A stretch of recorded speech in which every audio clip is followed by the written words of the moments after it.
मो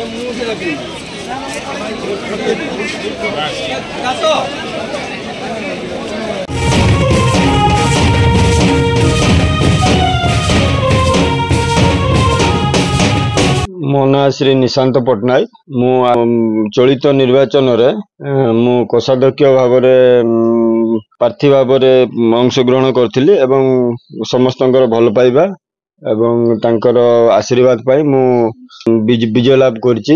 विजय श्रेय मोर टोटाली आमर बार एसोसिएशन समस्त गुरुजन मोर भाई मोर सान भाई भौणी समस्त को मु देवी कारण तांकर भल पाइबा नथिले तांकर आशीर्वाद नथिले मु केबे भी जीति पार न थांती। तेणुकर मोर जीतवाटा माने सामान्य बत तांकर भल पाइबाटा मो पई बहुत बड़ जिनिस किंतु मु 711 खंड भोट पाइछि एवं सुनिया पाइछि मोर प्रतिद्वंदी जे करथुले से मोट 400 कते एमती भोट पाइछंती। तेणुकर मु तार सठिक विवरणी मो पाखरे पहुंची पारिनी।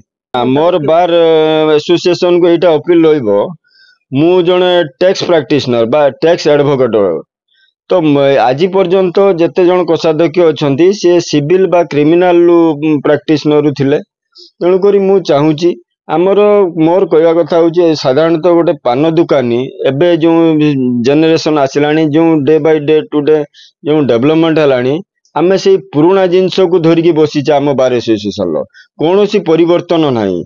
तेणुकर मु फास्ट मोर प्रायस रहिबो जे जो बार एसोसिएशन ट्रांजैक्शन होउची जो केस रे लेन देन होउची मु ताकू बंद कर देबी टोटाली जो आपनकर मैनिपुलेशन टाकू चेक करिया पई मु ऑनलाइन सिस्टम इंट्रोड्यूस करमी। आगे फास्ट होउची आपनकर बारकोड टा आनिबी बैंक रु आनी कि टोटल ट्रांजैक्शन ऑनलाइन लो करबी जा फल रे कि आपण मानकर जो स्वच्छता भल भाव रे रहइबो एवं कोनोसी प्रकार विशृंखला होबार आसु नहीं।